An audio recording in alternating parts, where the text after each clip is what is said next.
A quality used car in Philadelphia. Samson Motors believes in fair prices, superior service, and treating you right. Their knowledgeable staff is there for you. Credit issues?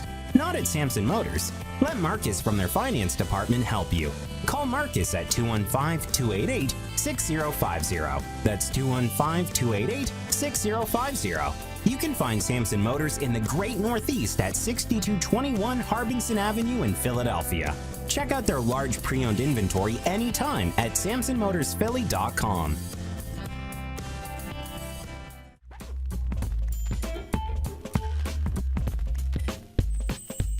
Welcome back, boxing fans, and this is our final round, the final bell, if you will, for this edition of Boxing Around the Globe. Thanks again for keeping us locked in. Rich Quinones here, and we always try to go out with a bang, a liver shot, if you will, a body shot, and we typically like to do it in this fashion as we welcome in our boxing expert, Alex Hamer, with his always controversial, sometimes, what are you thinking, Alex, your top 10, the Ringside Network, top 10 pound for pound, and I'm telling you guys right now, you can get on Twitter and go back and forth.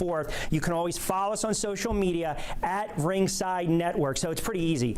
At RSN_TV to argue, to debate, and maybe for once agree with Alex in his top 10. Thanks, Rich. The top 10 is very, very unique this time because of the environment that we find ourselves in. But let me get started. My number 10, Gervonta Davis.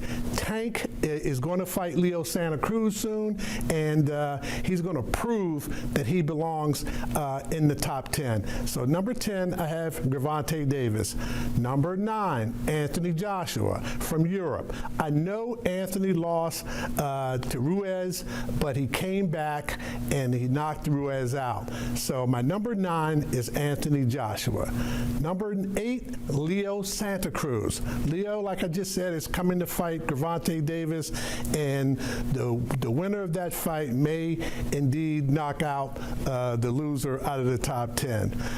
My number 7 is Manny Pacquiao. How can you leave Manny out? You know, I'm prejudiced because of the body of work, but you have to take it into consideration. You can't leave it out.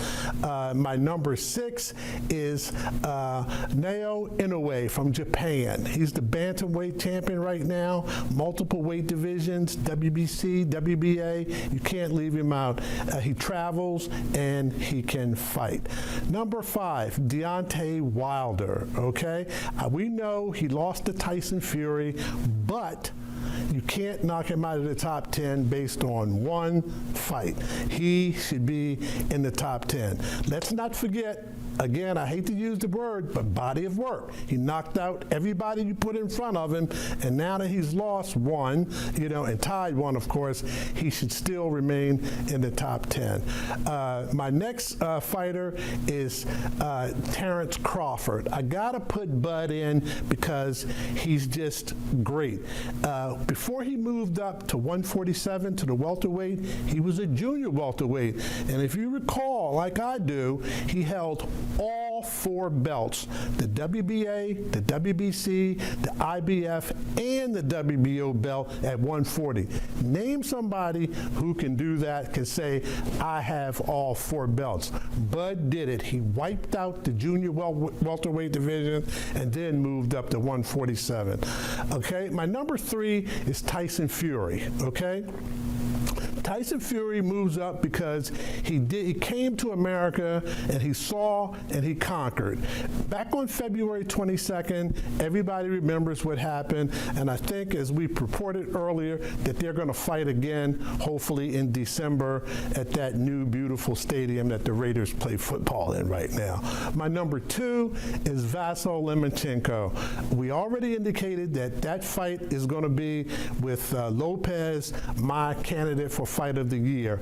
So Vasyl Lomachenko I have as number 2. Now, drum roll, number 1, Canelo Alvarez.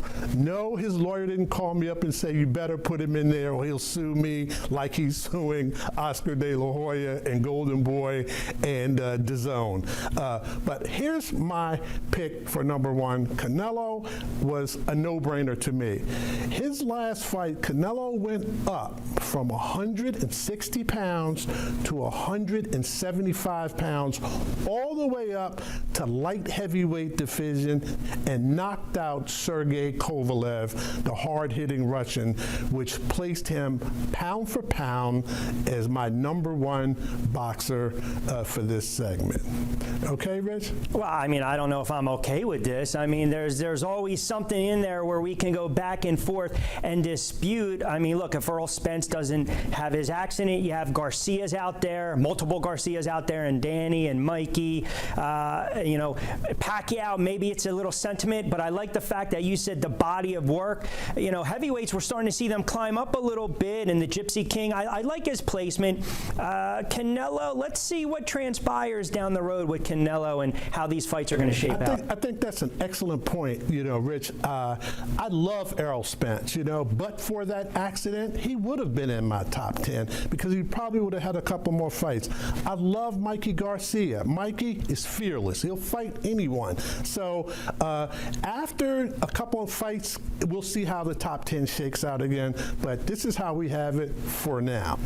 And that's the operative word, for now, because we started the show as we start to come full circle with the pandemic, and I know we're still dealing with it, but it's great to be back talking boxing with you, Alex. Excellent job with the Ringside Network Top 10, the pound for pound, and of course, don't forget, you can always follow us on social media. You can tweet at us. We'll post everything out there at RSN_TV, and if you're just new to the program, again, this is Boxing Around the Globe, your exclusivity, if you will, when it comes to the world of boxing 24/7. We break down the fight. We have analysts, experts, top 10 list that you guys, we call it bar talk. You guys can argue when you're out and about with your friends watching some of these fights on our network, by the way. Classic fights, if you will. Black and white fights when boxing was really in its heyday. I mean, just stick a little transistor radio next to me the next time we can listen to some of these, some insight and knowledge. And that's why you have to keep it locked into the Ringside Network TV. And